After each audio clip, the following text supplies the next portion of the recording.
Week 4 of college football is already off to a pretty wild run.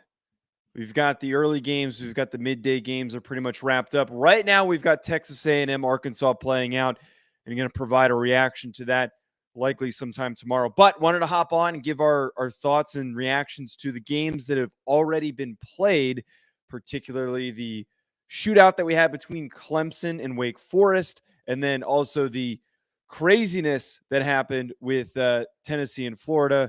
A lot of other headlines that come from this past weekend of college football. So the first thing I want to get to, a lot of people were overreacting to the games that were being played with Georgia and Kent State, Michigan and Maryland, and then the last one was Penn State and Central Michigan.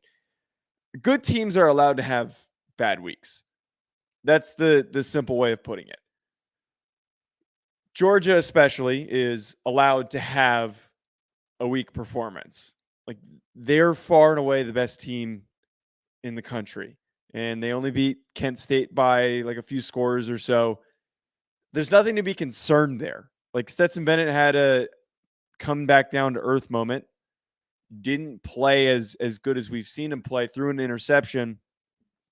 And the rest of that team didn't play like they were asleep, but as we tend to see with really good football programs, teams will often come out and assume that they're going to kick the crap out of their opponent, and they'll coast throughout the beginning of it. And that's the case here for Kent State playing Georgia. Same thing for Michigan and Maryland.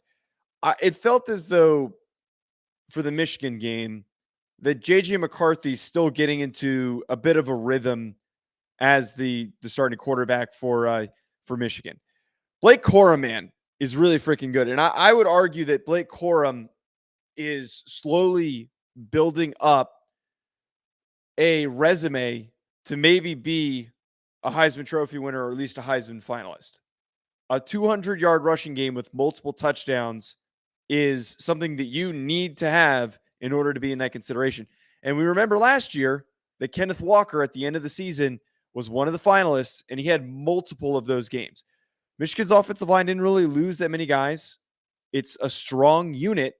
And if Blake Corum continues to rush like that against weak teams, he's not going to do that against Ohio State. He's not going to do that, against the remainder of the big opponents on their schedule. I don't know if they play Wisconsin off the top of my head, but like that's going to be a hard game. I don't know if they play Minnesota off the top of my head, but that will be a difficult matchup. But the remaining bad teams that they have on their schedule, if he puts up these 200-yard rushing performances, Blake Corum needs to be brought up in the discussion for the Heisman. And overall, it feels as though week 4, we've got a little bit of a better understanding of who some of the names are going to be for the award. It felt like before that, we didn't really know who made sense. We didn't really know who fit into the equation.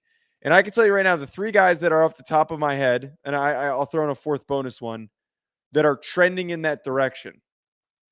First one being Blake Corum, who I just talked about, who took over that game, had multiple long runs, huge plays. The second one is Hendon Hooker, and I'm going to talk about the Tennessee-Florida game in a little bit. Hendon Hooker is doing everything for that team. He is, with Cedric Tillman down, the reason why they moved the ball and were on schedule and making big plays. But there was that one play that he had where he evaded pressure and he broke off a long run. Those are Heisman-type moments. If Tennessee finishes with one loss at the end of the season, that play and that games like that are going to help him build his case to maybe be a Heisman Trophy winner. The other one, and it's probably going to be a long shot because he's at Kansas, but Jalen Daniels, man, holy shit, is Jalen Daniels a really good football player. I want to pull up his stat line really quick, but Jalen Daniels, I was just saying that Hendon Hooker does everything for that offense. Jalen Daniels is that offense. They've got some players, they've got some playmakers on that Kansas offense, but Jalen Daniels has strung together multiple huge, not just big games, huge games for Kansas. Last week was a big game. This week, he goes 19 for 23, 324 yards, 4 touchdowns, to add in the fact that he was the leading rusher with 11 carries, 83 yards, and a touchdown. Statistically, he's going to have everything that you need to make the argument. And he's throwing the ball and rushing at an elite level, keeping that team 4-0, a team that if he's not on it, I don't think that they're 4-0.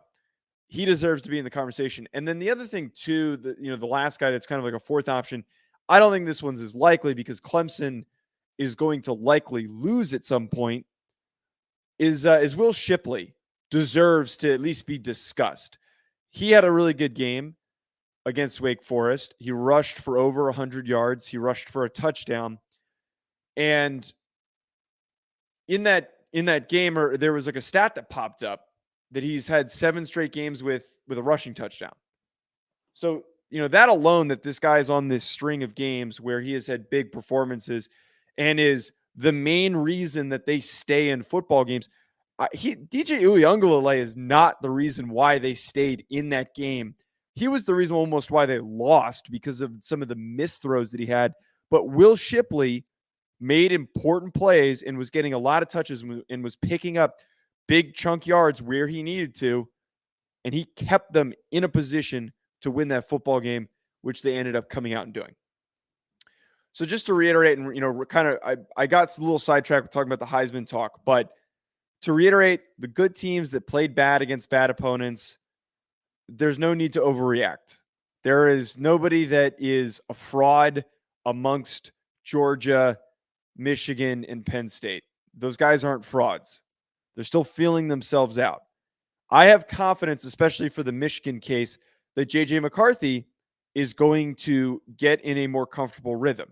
He's not playing at the level that they need him to if they want to win the Big Ten again, if they want to go to the college football playoff.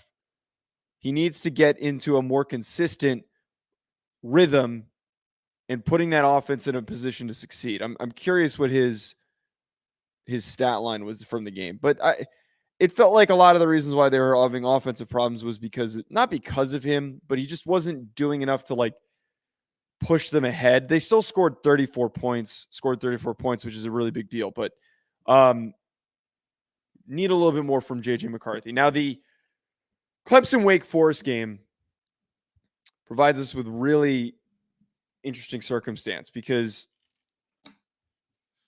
we now know that Clemson's a fraud, that they don't deserve to be ranked as highly as they are. They should not be a top 10 team. Clemson playing the way that they did against Wake Forest with that shoddy-ass secondary is not a top 10 team, and they're going to lose to somebody on their remaining schedule. I do not, and I cannot reiterate this, do not want to see Clemson, if they somehow win out, in the college football playoff. That is not one of the 4 best teams in the country. They're currently ranked 5th, and I have no idea how they shift after this. If I'm the AP, I am moving them back. I am not keeping Clemson where they are. But the most important thing here is that they should not, if they somehow win out, be one of the final 4 teams in the college football playoff. Because if they are going to get smacked by whoever they play, which would probably be Georgia if they're the 4 seed. There are better football programs that are going to have one loss at the end of the season if Clemson somehow wins out that are going to be more deserving than Clemson to be in it. But I think that it's unlikely that they do win out. I'm just saying at that possibility, at that chance, the way that they played was a pretty good indicator that they're going to lose to somebody. I don't know if it's NC State. I have a strange sense that it won't be NC State, but rather would be somebody stupid that they lose to because they play a shitty game and they come unprepared. One thing that shouldn't be a hot take is that DJ Uiagalelei is just still not the guy. I understand that he threw for 5 touchdowns. He threw for 370 yards. Those statistics are very inflated. Extremely inflated. They went to overtime. He had the opportunity to inflate his stats. His completion percentage is indicative of his missed throws, his forced throws. There were a couple of instances where DJU was, I remember one play in particular, it was a 2nd and long or a 3rd and long, and there was a guy that was nearly double covered and had a corner draped all over him, and he threw a ball into a window that just was not there. There were so many plays like that throughout the game. He is going to have an abysmal game 1 week, and that is going to be the coffin for Clemson. The other major negative for this Clemson team, as I said earlier, is their secondary. They are badly missing Andrew Booth Jr. Badly. There isn't a single guy in that secondary I have confidence in. A.T. Perry cooked them. And A.T. Perry, give him credit, is a very, very good receiver. Very talented receiver. Deserves to be in the contention for the Blitnikoff at the end of the year.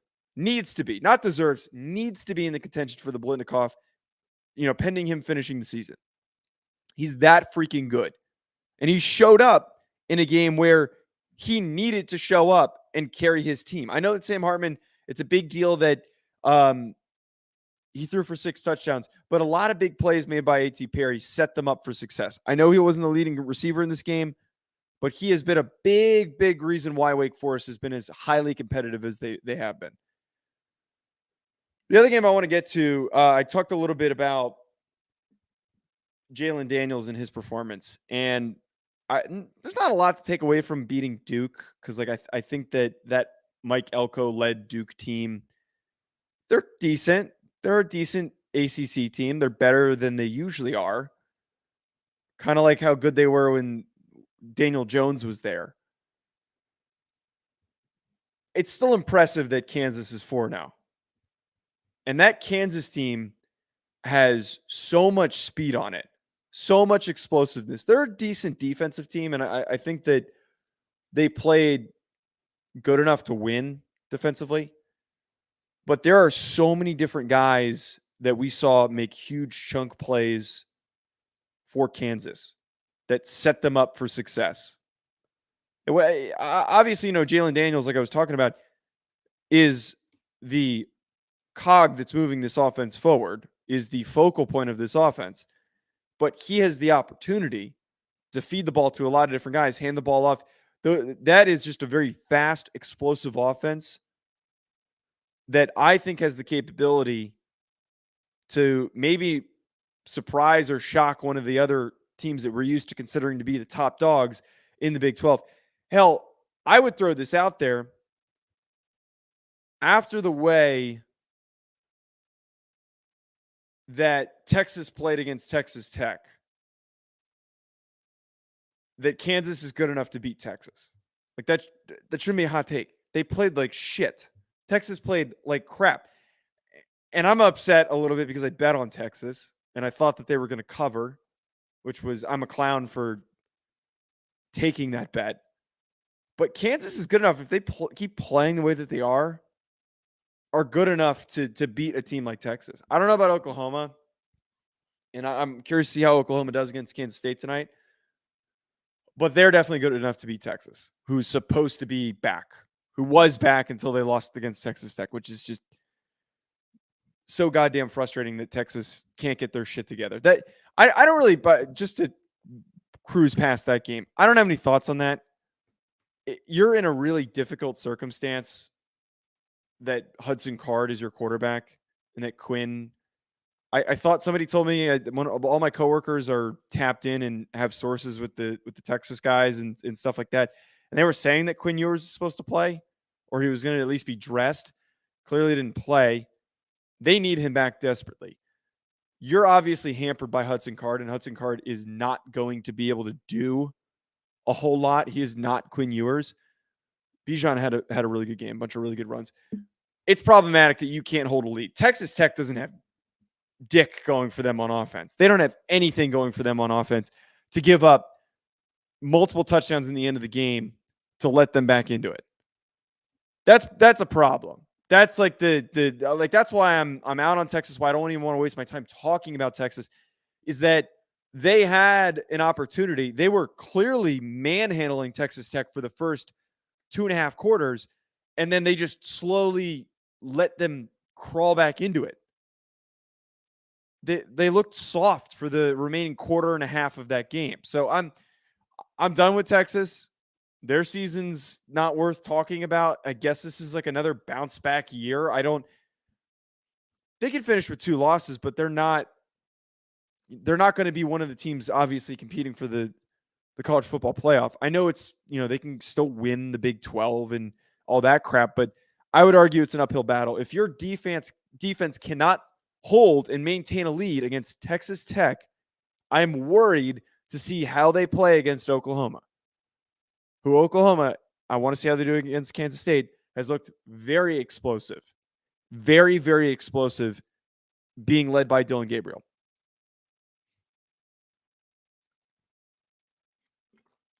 Tennessee versus Florida, though, was a really fun game to watch up until it started to pull away a little bit. And I know that Florida fought their way back into it at the end of that game. They still were going to Tennessee was still going to maintain that lead. But we, for the beginning of that game, had like a true quarterback duel between 2 guys that are going to get drafted. Richardson's probably going to get drafted before Hendon Hooker based on the fact that he's younger and he's got better traits, and Hendon's 24. It's an uphill battle for him to get drafted in the first round. I think that it's certainly more of a possibility than it was at the beginning of the season. I was very high on Hendon Hooker as a prospect, and he's looking better and better each week. But we got to see in this game a true quarterback battle between 2 of the best quarterbacks in the SEC. I argue that let's say that they're both top 4 in the SEC. I put both of them above Will Levis because Will Levis is playing like crap right now. I don't know where I slot KJ Jefferson into that mix, but these 2 guys, that game was electric. It was a seesaw back and forth until Hendon and Tennessee started to build up a little momentum where they were able to build enough of a pocket where if Florida had a couple big plays, which they did towards the end of this game, and had explosive quick drives, that pocket was going to be big enough, that cushion, for them to just close out the game eventually. That's kind of what happened here. I'm not that low on Florida after this loss. Like you would think after a game like that, and in general, and I even said this on the preview show, that I thought that Tennessee was going to stomp them, and that didn't happen. They almost did. They almost really pulled away. But Florida hung in. Florida fought. There are a lot of limitations on that Florida roster. I've said this every single week after the Utah game, that it is not a complete roster. Billy Napier hasn't been there for a full cycle where he's able to really recruit and develop and fill out his team, especially getting enough guys in the transfer portal to build out an effective, talented roster. It's going to take time for Billy Napier, but you give him credit for rallying the guys that are currently there now. There are some very good bright spots like O'Cyrus Torrance, like Desmond Watson, like Trevor Etienne, who has been a really nice piece of that run game, but most importantly, Anthony Richardson. My take on Anthony Richardson still stays the same, though. That if he shows up to play, they're always going to be in a position to win. And that he will be the reason they win and also the reason that they lose. He is the most volatile quarterback in the country. Because when he's on, like we saw him today, he is lifting up a team that probably shouldn't have been in a game that close. With a lot of massive big plays that he made, throwing the ball, running the ball, so many different things that he did in that game that kept Florida in it. But because of his volatility, he has games like he did against Kentucky and against South Florida where he played like absolute shit, and we think that he's bad. He is so up and down. He's just not experienced enough to string together enough strong performances. I don't know what happens with him in the NFL draft, and I don't want to look that far ahead. He's good enough to be drafted that high, to be a first-round pick. But because of that inconsistency, does he decide to stay? Does he decide to stick around because he wants to build up consistency so he doesn't have to play with the chance that he falls to the second round because teams are worried to draft a guy that is so inconsistent? But as I was saying, though, my take still stays the same. most volatile quarterback in college football. And when he shows up, they're capable of winning any game like they were here. On the flip side of things, I think Tennessee has the billing, all of the traits to be a college football playoff team at the end of the season. They have everything that you want to compete for a national championship. I don't think this is going to be one of the top two teams, but I see them as potentially being that fourth team, that third team, pending how they finish the season. If they go undefeated and they lose in the SEC championship game, or maybe they just miss out, that's actually not possible. They play Alabama. They would need to beat Alabama. If this is a 2-loss Tennessee team, I'd make the argument for them to possibly make it because they are one of the most competitive programs in the country right now. They are showing an ability to close out games like they did against Pitt and then like they did now against Florida. They are showing up on every single level. They're running the ball effectively. They're throwing the ball all over the yard, making so many huge, massive plays through the air because of how good Hendon Hooker is and how effectively he is leading that offense. I am so distracted by something that just happened in the Texas A&M Arkansas game. So I tweeted this, and Arkansas was like came out swinging at Texas A&M and punched them in the mouth. And I think that they just got like a scoop and score touchdown. I have to see what this replay is. The crowd is like shocked. They're showing all these people that have like their hands over their faces. And they just missed the extra point. What is going on? Okay. All right. I got to get back on track. This Texas A&M Arkansas game is about to get pretty wild. I was hoping this would be a blowout so I could leave my apartment and I didn't have to sit and watch the rest of this game. But this is slowly getting tighter and tighter as as halftime is approaching. This is a great game. This is a great freaking game. And I'm going to probably not be on the stream too long because I want to watch the rest of it. To finish my point, I think that Tennessee is capable of being one of the top four teams come the end of the season to compete for a national championship, to compete for a college football playoff spot.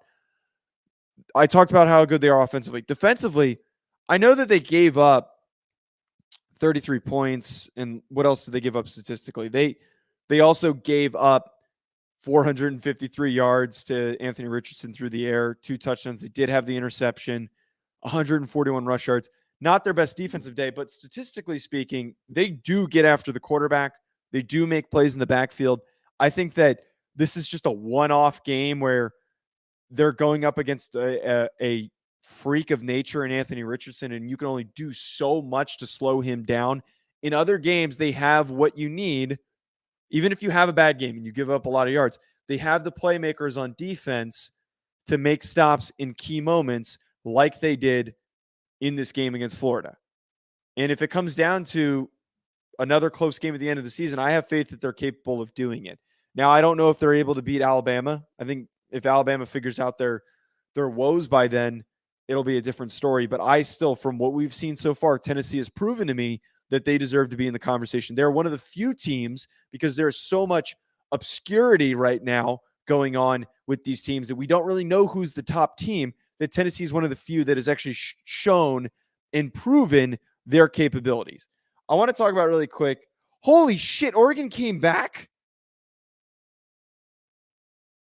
I was so ready. I was so distracted by setting up the stream that I missed the fact that Oregon came back. So I don't want to fully comment on this until I watch the tape of that game and at least get some sense of what happened.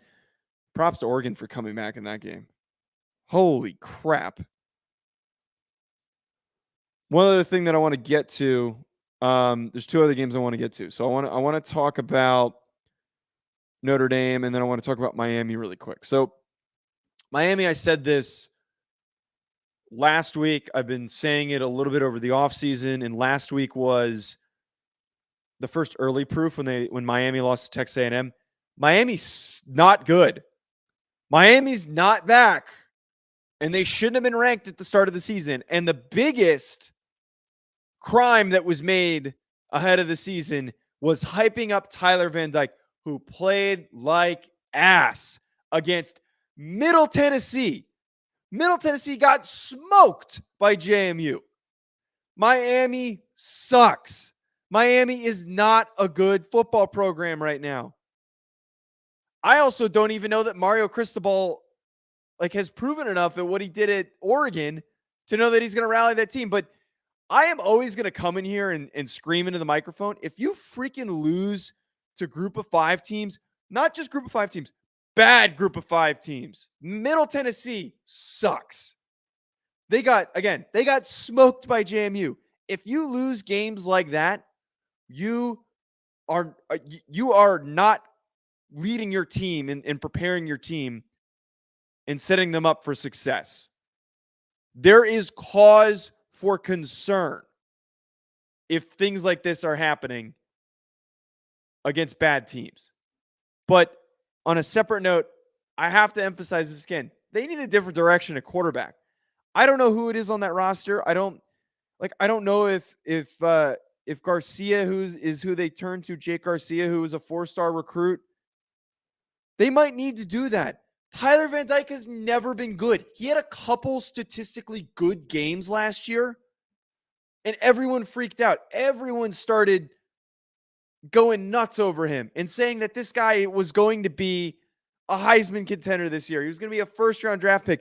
You flipped on the tape. If you actually went back and watched Tyler Van Dyke last season, I'm going to say this until he is benched because he is not a good quarterback. He makes questionable decisions. His arm is average to above average at best, and his accuracy is middling. He has never been that good. He is not a first-round quarterback. Start Jake Garcia, get the young guy in, let Tyler Van Dyke enter the transfer portal, let him transfer to Kent State or somewhere random, and finish out the rest of his career. He is not the guy, and he's not as good. Everyone made up his draft projection. The same shit with Spencer Rattler that I said. Everyone loves to just make up storylines without contextualizing and watching how they perform. And when I watched both of those guys last year, it was very, very clear that they're not that good. Cristobal's got a lot of work to do, though. Cristobal has a ton of work to do to turn that ship around. And it starts at quarterback. It starts with Jake Garcia, who I didn't get to watch how he played in this game, and I'm actually curious to go and check and see how he played, actually on some either highlights of the game, if I can find film of the game. Because if he shows at least some signs of hope, some glimmers of hope, that's who you turn to.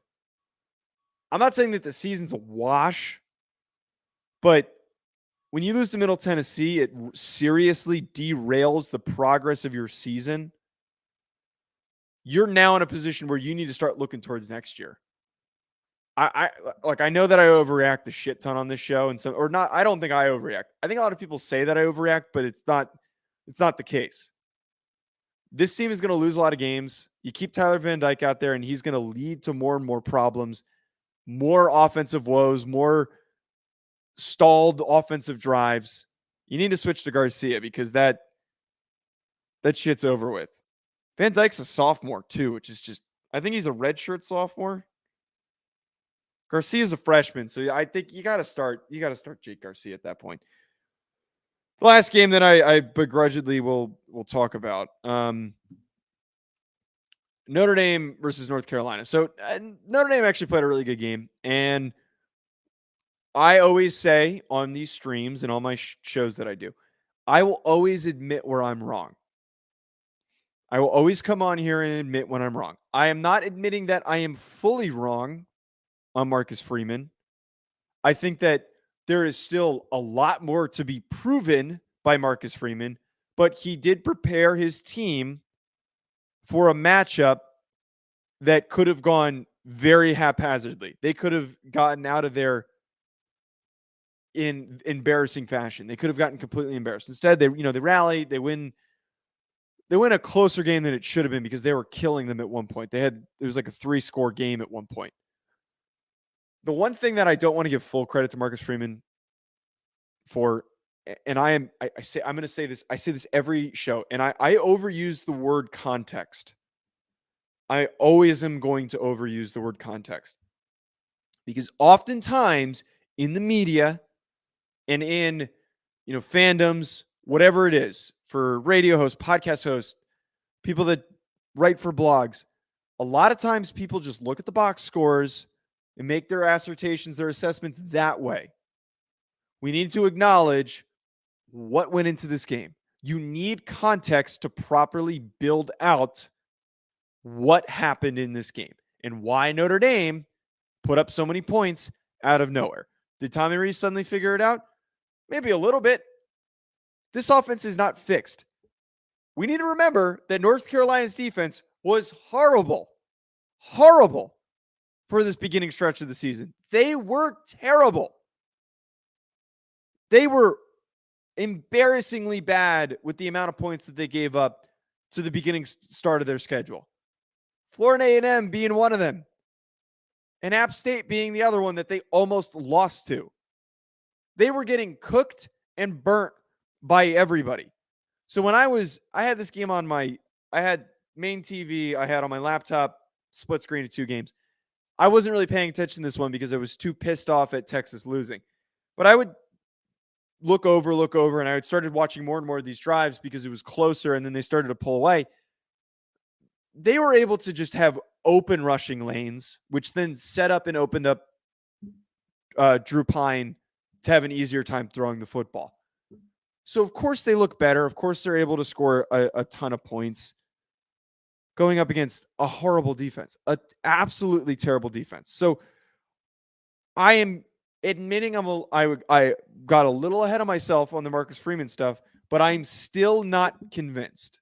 Marcus Freeman needs to do more, and I said this. I will take back my statements on Marcus Freeman that he's not the guy if they can show up in big games. And the 2 most important ones, this isn't a big game because North Carolina's cheeks.